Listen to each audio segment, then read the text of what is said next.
손을 꽝꽝 쥐거나 악력기를 한다든지 꽉 쥐는 행위는 절대 피해 주시는 걸 부탁드리고 싶습니다.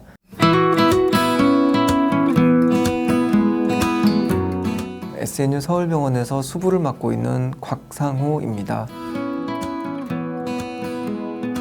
손목터널 증후군은 손가락으로 지나가는 크게 두 가지 신경 중에서 엄지, 검지, 셋째, 넷째로 지나가는 신경이 손목에서 눌려서 만들어지는 그런 증상이고, 주로는 손가락을 구부리고 폈을 때 구부리는 힘줄이 이 좁은 공간 내에서 같이 지나가는 신경을 눌러서 만들어집니다. 그래서 이 좁아지는 공간 내에서 이런 식으로 손가락을 구부리는 힘줄들 9개가 지나가게 되는데, 같은 공간을 공유하고 있는 노란색 신경이 힘줄이 굵어지면 공간 내에서 눌려서 해당 부분의 감각신경이 저리고 엄지 쪽으로 지나가는 요 작은 근육들이 힘을 받지 못해서 근육의 힘이 약해져서 손을 쥐는 이 악력조차도 나중에 약해지는 최종적인 결과까지 이어지게 됩니다. 손목을 지나가는 구부리는 힘줄 9개의 힘을 굉장히 많이 쓰는 것들이 결국 손목 속에서 그 구부리는 힘줄들이 두꺼워지는 걸 유발하고 손목터널 증후군을 보다 빠른 시간에 겪게 만듭니다. 그래서 손을 꽉 구부린 채로 물건을 돌린다든지 아니면 반복적으로 빨래를 쥐어짠다든지 비빈다든지 하는 모든 동작들이 이런 손목터널 증후군을 내가 원래 느껴야 될 기간보다 좀 더 빠르게 유발하는 동작들입니다. 여성분들이 손목 자체가 아무래도 남성분들보다 굵기가 얇기 때문에 이 공간조차도 사실은 조금 더 얇게 우리가 공간이 넓지 않고, 그리고 거기다가 손가락을 쥐고 펴는 가사 활동에 보다 남성들보다는 많이 노출되게 됩니다.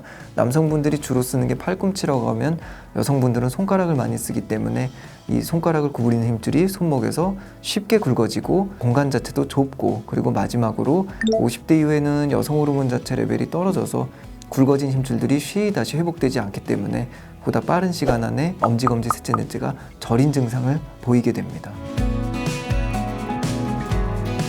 외래에서 비슷한 증상을 가지고 계시는 분들께 여쭤보는 게 자기 손이 저린 것 때문에 깬 적이 있느냐고 여쭤보게 됩니다.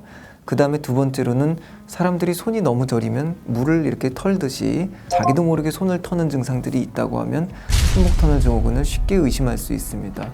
또 하나로는 간단한 유발 검사를 해볼 수 있는데, 손목을 이쪽 방향으로 이렇게 손바닥이 아래로 향하도록 꺾은 채로 30초 내지 경우에 따라서는 1분까지 그 안에 만약에 자기가 원래 가지고 있던 손이 저린 증상들이 유발된다면 손목터널 증후군을 보다 더 의심해 볼 수 있는 그런 상황이 되겠습니다. 목 신경, 특히 디스크와 동반되어 있을 가능성이 높기 때문에 해당 목에 대해서 어느 정도 유발 검사를 해봅니다. 그리고 우리가 손목터널 증후군이 임상적으로 의심이 된다고 했을 때는 한 14cm 간격으로 스티커 및 손에 있는 근육에다가 새침을 찔러 넣어서 손목을 지나가는 신경의 속도를 재게 되고, 이 속도가 초속 40m보다 감소하게 된다면은 우리가 손목터널 증후군의 어떤 임상적인 기준으로 잡아서 확정 진단을 내리게 됩니다.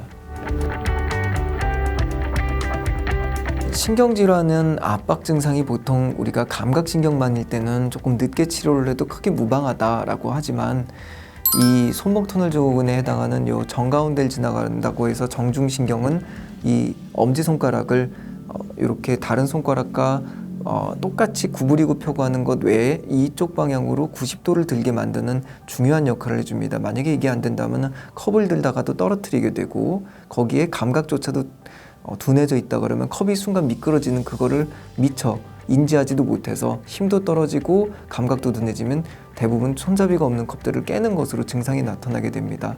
해당 근육이 만약에 너무 오랫동안 신경에 대해서 압박 증상을 유발했다면 근육 자체가 위축이 되어서 설령 나중에 압박을 풀더라도 근육의 힘이 다 돌아오지 않는 경우가 많습니다. 그래서 내가 만약에 잠을 못 잘 정도로 통증이 있다, 그리고 손가락을 드는 힘이 유의하게 약해졌다라는 느낌이 든다면 치료를 좀 시급하게 들어가야 되는 단계라고 그렇게 알고 계시면 되겠습니다.